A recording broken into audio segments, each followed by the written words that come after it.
স্যারের অনুভূতিটা আমরা জানতে চাইবো। আর আজকে দেখেছেন আমরা এত সুন্দর একটা পরিবেশ তৈরি করে দিয়েছেন আমাদের উপদেষ্টা মহোদয়। এই জন্য আমাদের পক্ষ থেকে তার কাছে আন্তরিক কৃতজ্ঞতা জানাচ্ছি যে আমাদেরকে এত সুন্দর পরিবেশে আলোচনা করার সুযোগ দিয়েছেন। আমার সংক্ষিপ্ত বক্তব্যের মধ্যে বলেছেন আপনি নিশ্চয়ই এই প্রতিষ্ঠা করবেন।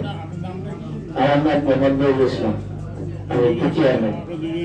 জি স্যার, জি স্যার, জি স্যার। আমার পক্ষ থেকে আমাদের সকলের পক্ষ থেকে আপনার কাছে বিনীত অনুরোধ, আপনি স্যারকে এই প্রতিষ্ঠায় করে দেখবেন যে এই প্রতিষ্ঠা প্রয়োগ করলে সরকারের কি লাভ আর কি ক্ষতি, এই জিনিসটা আমরা বুঝতে পারতেছি না। কারণ এখানে কোন লাভ ক্ষতি যদি থেকে থাকে তাহলে এফেক্ট হবে না। এটা হলো স্টেক হোল্ডার। স্টেক হোল্ডার হলো আমরা যখন আলোচনায় বসি ওই বিদ্যুৎ কর্মকর্তাগণ আমাদেরকে বলেন যে আমরা কর্মচারী, আসলে কথাটা তা না।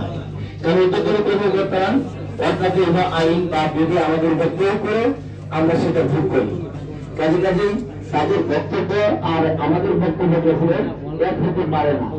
এখানে স্যার আপনি দেখেছেন যে শাস্ত্রের তিনটা ধারণা দ্বিতীয় নম্বরে এনেছে অপসারণ। অপসারণ মানে কি?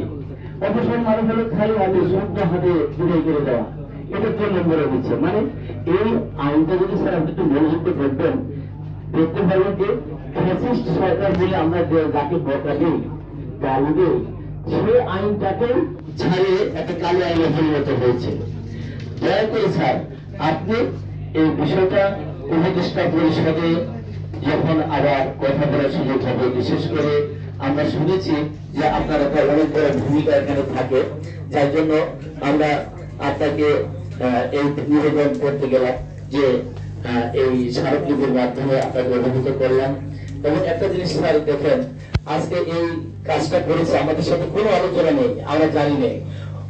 উপদেষ্টা পরিষদে পাশ হওয়ার পরে আমাদের কাছে মেসেজ এসেছে যে এরকম একটা আইন হয়েছে। তার মানে কি ইচ্ছাকৃত ভাবে সরকার এবং আমাদেরকে মুখোমুখি দাঁড় করে দিয়েছে।